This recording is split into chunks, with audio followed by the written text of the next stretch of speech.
Well, what kind of environment would the recycled flip-flop material work best in? It seems like actually a water environment. I just, what came to mind is I wonder if there was a fisherman or multiple fishermen that could use products made from this, that would float and maybe have a line that drops in the water and they could, fish for certain things. Yeah, you wouldn't want to make pollution from what you make, but I just wonder if it could be used in that way. Yeah, I mean, we've made some, fishermen like these birdies. I don't know if you're a deep sea fisherman, like these things that hang off these long lines, that kind of tease in the water. We've made those for a lot of fishermen instead of plastic. We do constantly look for opportunities instead of something being, cheap and, kind of massively manufactured and, fashion, if you will, and try to replace that. It's just, the challenge is to kind of the genesis of your podcast, the challenge is, when we're on the hustle kind of daily, just kind of trying to, make sure we meet our commitments to our, employees and to our community around hot meals and, fair wages. Sometimes the to be able to stop and think of these things strategically without the capital or without the time, as you know, it's the crux of a small Well, business. tell me some of the challenges that you face, because I want to focus on those. I guess because I've been interested in the story, I Yeah. haven't asked you about that, but tell me some of the difficult things that you face.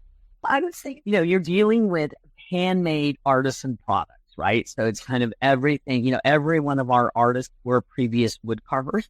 So they themselves would cut down trees and, take that wood and make curios that you've seen probably, in Kenya and other places around the world, solid things or giraffe or something like that. So, I think we made a huge impact in taking them away, from cutting these trees down to doing this work. When you're dealing with 150 artists that are kind of, getting paid fair wages and getting, supplements to their income and hot meals, you still have the challenges of, kind of their lifestyle that are coming up that, need to be dealt with and helping them, as a part of our network. That's one.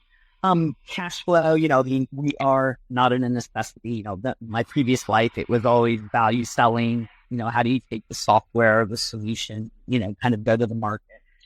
Hard to convince somebody you can even tell us a ball for $1,500, unless they're really passionate about the product. So, and we don't have a lot of we have repeat customers at the high end, meaning people that, businesses that support us yearly buy corporate gifts or they buy their VIP gifts or their Christmas gifts. We get that.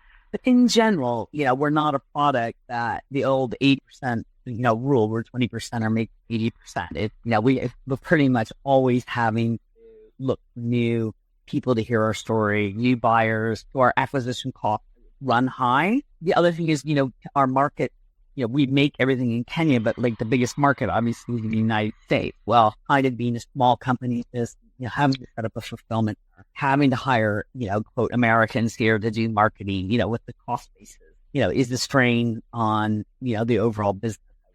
So those are some of the challenges that we've had for sure in terms of growing. How do you make money though? I mean, how do you fund the operation? Who donates, or is it more revenue from sales of art that funds you? It's all revenue from sales, about all of it. I mean, people, if they donate, people give us $200. So it's all revenue. So basically, the profits are, reinvested in the company, obviously to grow, because that grows more jobs and more consumption.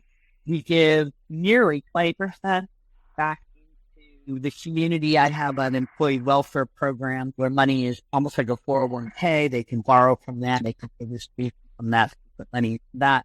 And then we put another 20% back into conservation, whether it's turtle hatching or these supported right whale research. Well, tell me again about some of the real significant challenges. Was it getting off the ground? Was that really tough? Like what things did you face that you had to innovate to overcome?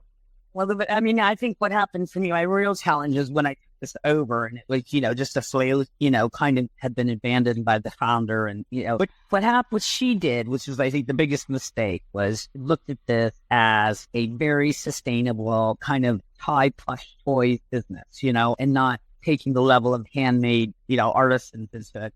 And she took a shareholder, and they were 50-50. She took a lot of capital, about $500,000 capital. And, it just wasn't spent for growth. It was spent in operational efficiency as not considering you're a handmade product. How much operational efficiency are you going to be? You don't need machinery and stuff. So by the time I kind of showed up and started consulting with them before I bought it, there was huge debt.